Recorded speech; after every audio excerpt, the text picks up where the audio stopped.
Welcome, everyone. Today we're diving into Fenofibrate, a fascinating medication that's been in use since the mid 70s for managing abnormal lipid levels. Absolutely. Right, and it's known by brand names like Tricor, isn't it? Exactly. Fenofibrate is part of the fibrate class. It's used primarily for patients with high triglycerides and low HDL cholesterol. Yep, that's a key point. And interestingly, while statins dominate the market for lowering LDL and reducing heart disease risk, fenofibrate offers benefits in a different arena, like targeting those specific lipid imbalances. True. There's evidence that in certain populations, particularly those with high triglycerides, fenofibrate can help lower the risk of heart disease and even reduce the need for invasive treatments in Right, that diabetic angle is quite retinopathy. intriguing. Speaking of diabetic retinopathy, wasn't there a large trial that showed a reduction in laser treatments for those patients? Yes, exactly. The Field and Accord trials demonstrated that fenofibrate therapy reduced the need for laser intervention by a small percentage over several years. Those numbers, while modest, are significant. But I've heard that the cardiovascular benefits aren't as robust as those seen with statins. Is that right? That's correct. Statins have overwhelming evidence in reducing cardiovascular events. Fenofibrate, on the other hand, seems to offer benefits particularly in patients with mixed dyslipidemia or high triglyceride levels, often as an add-on therapy to statins. Yeah, that nuance is important. Now let's talk about its mechanism of action. Fenofibrate works by activating peroxisome proliferator activated receptor alpha, or PPAR alpha. That leads to increased lipoprotein lipase activity and reduced apolipoprotein C3, right? Exactly. It's like the drug kicks the metabolism into high gear, enhancing the breakdown of triglyceride rich particles, reducing VLDL secretion, and boosting HDL production. Yeah, it's a multifaceted approach. And while that sounds great, there are obviously some caveats.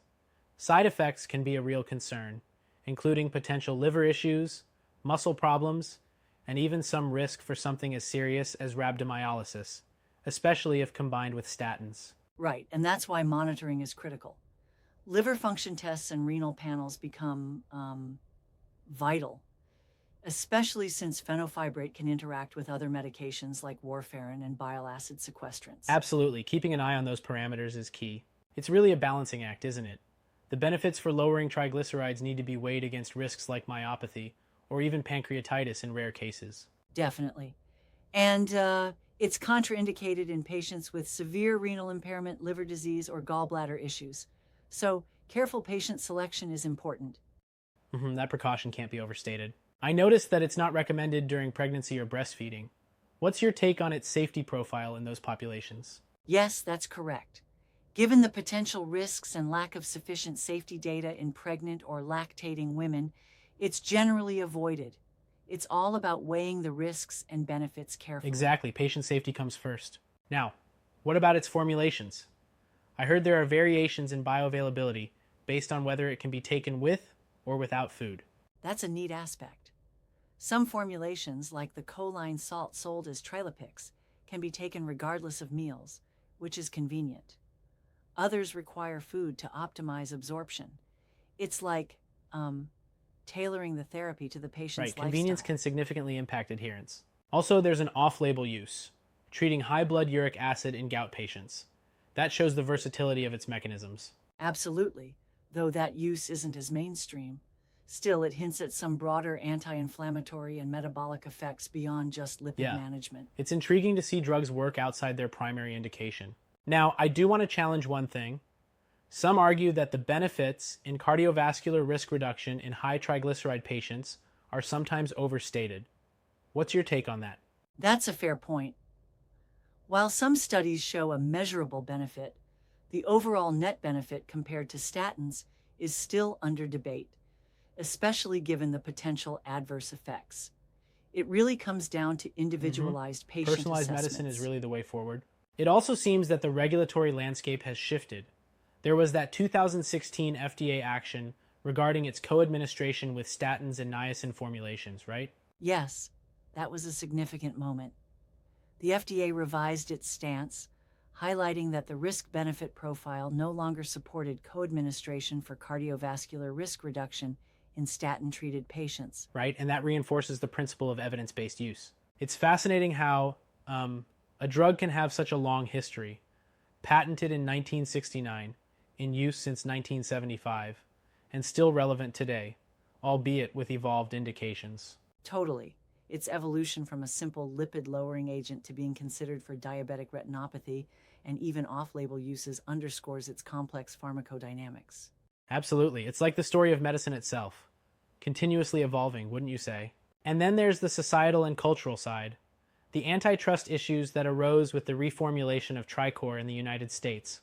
That adds an extra layer of complexity, showing how pharmaceutical developments aren't just about science. Exactly. The interplay between clinical efficacy, market dynamics, and legal actions highlights an interesting aspect of drug history and patient access. It really illuminates the challenges in the pharma world.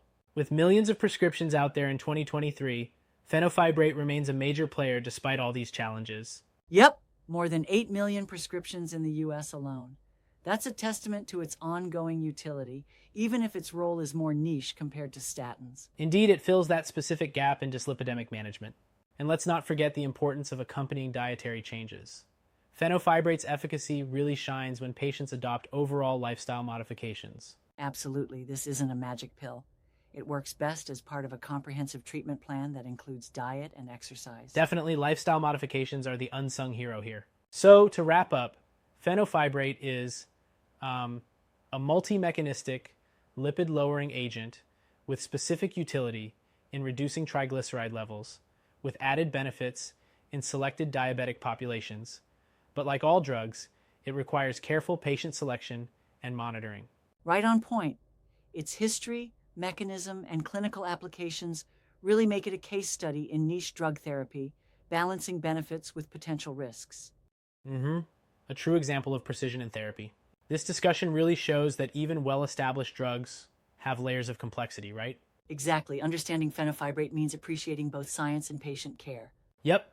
And as always, further research may highlight even more nuances. Well, thanks for this deep dive.